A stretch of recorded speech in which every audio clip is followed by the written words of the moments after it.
10 दिवसांच्या गणेश विसर्जनासाठी ठाणे पोलीस आयुक्तालयानं कडक बंदोबस्त लावलाय. ठाणे पोलिसांच्या जोडीला अतिरिक्त कुमक यावेळी गणेश मंडळं ते विसर्जन स्थळांपर्यंत तैनात असणार आहेत.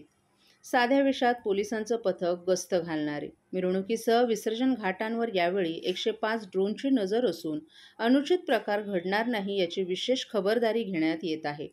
येत्या शनिवारी गणरायाचं विसर्जन होणार आहे. आगमनाप्रमाणे विसर्जन मिरवणूक आणि विसर्जन स्थळी विशेष खबरदारी घेत मोठ्या प्रमाणात प्रकाश व्यवस्था, सीसीटीव्ही कॅमेरे आणि ड्रोनची व्यवस्था केली आहे. त्याशिवाय स्थानिक पोलीस ठाण्यांसह पोलीस मुख्यालय आणि पोलीस महासंचालकांमार्फत 4000 पोलीस अधिकारी आणि कर्मचारी असा चोख बंदोबस्त तैनात करण्यात येणार आहे.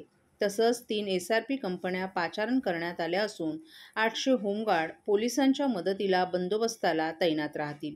यंदा ठाणे शहर पोलीस आयुक्तालयात ड्रोनद्वारे विशेष लक्ष ठेवलं जाणार आहे. आयुक्तालयात 35 पोलीस ठाणी असून प्रत्येक पोलीस ठाण्यात 3 ड्रोन भिरभिरणार आहेत. अशा प्रकारे 105 ड्रोन छोट्या छोट्या गोष्टींवर लक्ष ठेवतील. स्थानिक पोलीस ठाण्यांसह इतर पोलीस शाखा आणि पोलीस महासंचालकांद्वारे मिळालेल्या मनुष्यबळासह SRP कंपनी तैनात ठेवून ठाणे शहर पोलीस गणेश मिरवणुकीसह विसर्जनासह ईद-ए-मिलादसाठी पूर्णपणे तयारीत आहेत. यंदा ड्रोनद्वारे विशेष लक्ष ठेवून खबरदारी घेतली जाणार असून ठिकठिकाणी मोठ्या प्रमाणात प्रकाश व्यवस्था ठेवण्यात आली आहे.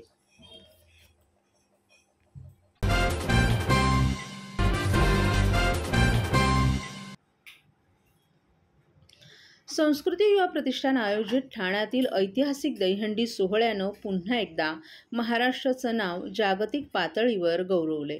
तब्बल 13 वर्षांपूर्वीच म्हणजेच 10 ऑगस्ट 2012 रोजी संस्कृती युवा प्रतिष्ठानच्या दहीहंडी सोहळ्यानं गिनीज वर्ल्ड रेकॉर्डची नोंद केली होती आणि आता पुन्हा एकदा कोकणनगर गोविंदा पथकाने 10 थरांचा मानवी मनोरा यशस्वीरित्या रचत जागतिक विक्रम प्रस्थापित केलाय. श्री सिद्धिविनायकाच्या साक्षीनं या अभूतपूर्व कामगिरीची दखल घेत गिनीज वर्ल्ड रेकॉर्डचे वरिष्ठ अधिकारी स्वप्नील डांगरकर यांनी याचे अधिकृत प्रमाणपत्र सुपूर्द केला. हा सोहळा प्रभादेवी येथील सिद्धिविनायक मंदिरात मोठ्या उत्साहात पार पडला. सध्या गणेशोत्सव सुरू असून या यशामागे श्री सिद्धिविनायकाचे आशीर्वाद आहेत, म्हणून या विश्वविक्रमाला गवसणी घालता आली आहे. त्यामुळे सिद्धिविनायकाचे आभार मानून पुन्हा नव्या खेळासाठी बळ दे यासाठीच हा सोहळा बाप्पाच्या मंदिरात आयोजित करण्यात आला. यावेळी महाराष्ट्र राज्य दहीहंडी गोविंदा असोसिएशनचे विशेष आभार मानण्यात आले, कारण त्यांच्या सातत्यपूर्ण पाठबळामुळे आणि मार्गदर्शनामुळे हा विक्रम शक्य झाला. कोकणनगर गोविंदा पथक हे 10 थरांचा विक्रम अधिकृतपणे गिनीज वर्ल्ड रेकॉर्डमध्ये नोंदवणारं पहिलं पथक ठरलं आहे. त्यांच्या या ऐतिहासिक यशामुळे महाराष्ट्राच्या परंपरेला जागतिक पातळीवर मान्यता मिळाली आहे. कोकणनगर पथकाची मेहनत, शिस्तबद्ध सराव आणि जोखीम पत्करण्याची तयारी हेच त्यांच्या विक्रमामागील मोठं यश आहे. महाराष्ट्र राज्य दहीहंडी गोविंदा असोसिएशन आणि गोविंदा पथकानं आणि मान्यवरांनी परिवहन मंत्री प्रताप सरनाईक आणि युवा सेनेचे कार्याध्यक्ष पूर्वेश सरनाईक यांच्या अथक परिश्रमांचं कौतुक केलं. त्यांच्या दूरदृष्टीपूर्ण नेतृत्वामुळे आणि अथक प्रयत्नांमुळे ठाण्यातील दहीहंडी सोहळा आज जागतिक कीर्तीला पोहोचलाय. यावेळी युवा सेनेचे कार्याध्यक्ष पूर्वेश सरनाईक यांनी दहीहंडी ही केवळ परंपरा नसून महाराष्ट्राच्या सांस्कृतिक अस्मितेचं प्रतीक असल्याचं सांगितलं.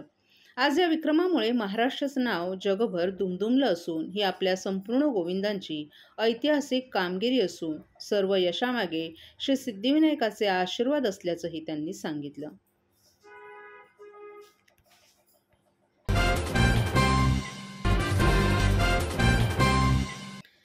भाजप महाराष्ट्र प्रदेश कार्यालयात भाजपचे प्रदेशाध्यक्ष रवींद्र चव्हाण यांच्या उपस्थितीत राष्ट्रवादी काँग्रेस शरद पवार पक्षाचे माजी नगरसेवक अमित सरैया यांनी भारतीय जनता पार्टीमध्ये प्रवेश केलाय. तसंच यावेळी उल्हासनगरमधील काही पदाधिकारी आणि कार्यकर्त्यांनी देखील भाजपत प्रवेश केला. या प्रवेश सोहळ्यासाठी ठाणे शहर विधानसभेचे आमदार संजय केळकर, उल्हासनगरचे आमदार कुमार आयलानी, भाजप महाराष्ट्र प्रदेश सरचिटणीस ॲडव्होकेट माधवी नाईक, भाजप प्रदेश महासचिव आणि विधान परिषदेचे आमदार विक्रांत पाटील, निरंजन डावखरे, भाजप ठाणे जिल्हा अध्यक्ष संदीप लेले, तसंच ठाणे पालघर महाराष्ट्र माथाडी जनरल कामगार संघाचे जिल्हा अध्यक्ष संजय वाघोले, भाजप माध्यम प्रमुख नवनाथ बन आणि इतर पदाधिकारी हे देखील प्रमुख उपस्थित होते. यावेळी असंख्य कार्यकर्ते आणि पदाधिकाऱ्यांच्या साक्षीनं झालेल्या या प्रवेशामुळे ठाणे जिल्ह्यातील भाजपचा किल्ला आणखी भक्कम झाला असल्याचं बोललं जात आहे. सर्व नागरिकांना आवाहन करण्यात येत आहे की सध्या डासांमार्फत पसरणाऱ्या डेंग्यू या आजाराचा प्रसार रोखण्यासाठी प्रत्येकाने पुढील प्रमाणे कार्यवाही करावी. डेंग्यू आजार एडिस इजिप्ती हा डास चावल्याने होतो. या डासांची पैदास साचलेल्या किंवा साचवलेल्या स्वच्छ पाण्यामध्ये होते. 8 दिवसांपेक्षा जास्त दिवस पाणी उघडे व साचून राहिल्यास त्यात डास अंडी घालतात. अंड्यांच्या अळ्या तयार होऊन पुढे डास तयार होतात. यासाठी आपल्या घरातील पाणी साठे उदाहरणार्थ बॅरल्स, पिंपे, टाक्या, हौद, रांजणे इत्यादी दर आठवड्याला रिकामे करून घासून पुसून कोरडे करून पुन्हा भरावे. 1 दिवस कोरडा दिवस म्हणून पाळावा. पाणी साठ्यांना घट्ट झाकणे बसवावीत किंवा जुनी साडी, चादर, धोतर यांनी बांधून झाकून ठेवावीत, म्हणजे डास त्यात जाऊन अंडी घालणार नाहीत. घराच्या गच्चीवर, आजूबाजूला, अंगणात कोठेही पाणी साचू देऊ नये. भंगार सामान उघड्यावर टाकू नये. उदाहरणार्थ टायर्स, प्लास्टिक सामान, कुंड्या, टाकाऊ वस्तू इत्यादी. अशा सामानात पावसाचे पाणी साठून त्यात डेंग्यूच्या डासांची पैदास होते. घरातील कूलर्स, फ्रीजच्या पाठीमागील ट्रे हे देखील वेळोवेळी कोरडे करावेत. लक्षात ठेवा, नुसत्या फवारणीने डास घनता कमी होत नाही, तर त्यासाठी डास पैदास ठिकाणे नष्ट करणे ही आपल्या सर्वांची जबाबदारी आहे. कोणताही ताप अंगावर न काढता जवळच्या शासकीय रुग्णालयात मोफत औषधोपचार घ्या. अशा प्रकारे नागरिकांनी सहकार्य केल्यास डेंग्यूचा प्रसार रोखणे सहज शक्य आहे.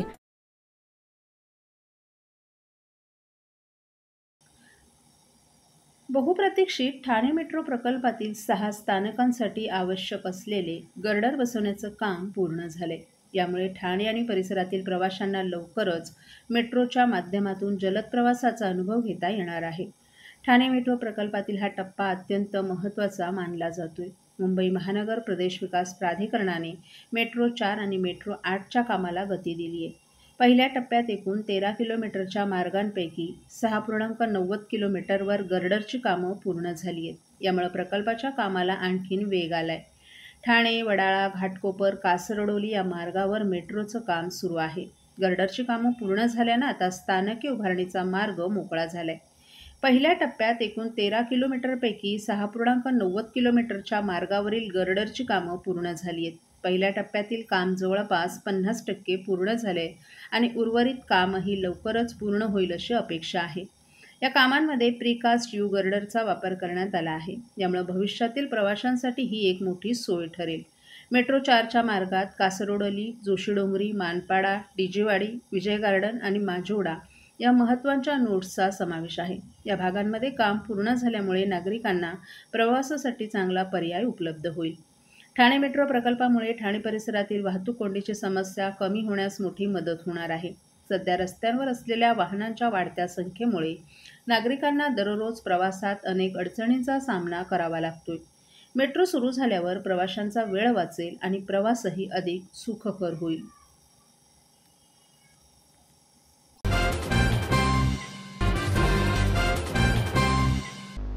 शिक्षक दिनाच्या औचित्यावर ठाणे जिल्हा परिषदेच्या वतीने आयोजित जिल्हा आदर्श शिक्षक गुणगौरव पुरस्कार 2025चा वितरण सोहळा बीजा हायस्कूल सभागृहात उत्साहात पार पडला. यावेळी एकूण 6 शिक्षकांना जिल्हास्तरीय पुरस्कार देऊन सन्मानित करण्यात आले. या कार्यक्रमाची सुरुवात डॉक्टर सर्वपल्ली राधाकृष्णन आणि क्रांतिज्योती सावित्रीबाई फुले यांच्या प्रतिमेचं पूजन करून करण्यात आली. जिल्हा परिषद ठाणे शिक्षकांच्या प्रश्न सोडवण्यासाठी सातत्यानं प्रयत्नशील आहे. दिशा प्रकल्पाच्या माध्यमातून राज्यातील निपुण महाराष्ट्र संकल्पना साकार होत असून जिल्ह्यातील 32 लाख विद्यार्थ्यांच्या चाचण्या घेण्यात आल्यात. यामुळे विद्यार्थ्यांची शैक्षणिक प्रगती तपासता येत आहे. शिक्षकांच्या बदली, पदोन्नती आणि विविध प्रश्न सोडवण्यासाठी देखील प्रशासन वचनबद्ध आहे. शाळांमध्ये भौतिक सुविधा, सौर ऊर्जा, डिजिटल शिक्षण आणि दुरुस्ती यासाठी पुढाकार घेतला जात आहे. शिक्षकांना समृद्ध केल्याशिवाय विद्यार्थी सक्षम होणार नाहीत. त्यामुळे शिक्षकांचं योगदानच ठाणे जिल्ह्याच्या शैक्षणिक प्रगतीचं खरं बळ आहे, असं मार्गदर्शन मुख्य कार्यकारी अधिकारी रोहन घुगे यांनी केलं. तर आमदार ज्ञानेश्वर म्हात्रे यांनी पुरस्कार प्राप्त शिक्षकांचं अभिनंदन करताना ग्रामीण भागातील शिक्षण, आरोग्य आणि कृषी क्षेत्राला तंत्रज्ञानाची जोड देत जिल्हा परिषदेचं कामकाज उत्तम सुरू असल्याचं सांगितलं. आयुष्यभराच्या कर्तृत्वाचं फलित म्हणून आज शिक्षकांना हा सन्मान मिळत आहे, ही गौरवास्पद बाब असल्याचंही त्यांनी सांगितलं. आमदार निरंजन डावखरे यांनी आपलं मनोगत व्यक्त करताना शिक्षक हे खरे कर्मयोगी असून विद्यार्थ्यांना ज्ञानाबरोबरच संस्कार देण्याचं कार्य शिक्षक करतात, हे लाखमोलाचं आहे. जिल्हा परिषदेच्या पुढाकारामुळे शिक्षण क्षेत्र गतिमान झालं आहे आणि यामध्ये शिक्षकांचा वाटा अमूल्य असल्याचं त्यांनी सांगितलं. प्रास्ताविक करताना बाळासाहेब राक्षे यांनी शिक्षकांचं मनपूर्वक अभिनंदन केलं आणि ग्रामीण भागातील विद्यार्थ्यांच्या शिक्षणात शिक्षकांचं योगदान अधोरेखित केलं. पुरस्कार प्राप्त शिक्षिका वर्षा भानुशाली यांनी मनोगत व्यक्त करताना विद्यार्थ्यांना मार्गदर्शन करताना शिक्षक म्हणून देश घडवण्यात आम्हाला सन्मानानं योगदान देता येत आहे. आजचा सन्मान म्हणजे शिक्षकांना मिळालेली कौतुकाची थाप असल्याचं सांगितलं.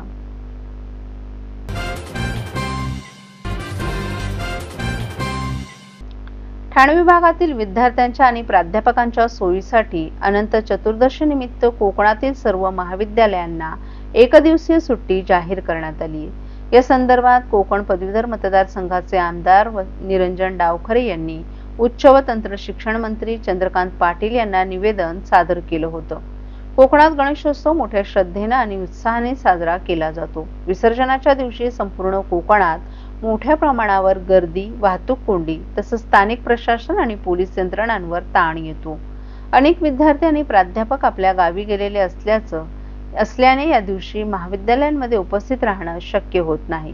विद्यार्थ्यांच्या या अडचणी लक्षात घेऊन अनंत चतुर्दशी निमित्त कोकणातील ठाणे, पालघर, रायगड, रत्नागिरी आणि सिंधुदुर्ग जिल्ह्यातील सर्व महाविद्यालयांना सुट्टी जाहीर करण्याचा शासनानं निर्णय घेतलाय. या निर्णयामुळे विद्यार्थ्यांना मोठा दिलासा मिळणार असून परंपरेलाही सन्मान मिळेल. या निर्णयासाठी आमदार निरंजन डावखरे यांनी मुख्यमंत्री देवेंद्र फडणवीस आणि उच्च व तंत्र शिक्षण मंत्री चंद्रकांत पाटील यांचे आभार मानले.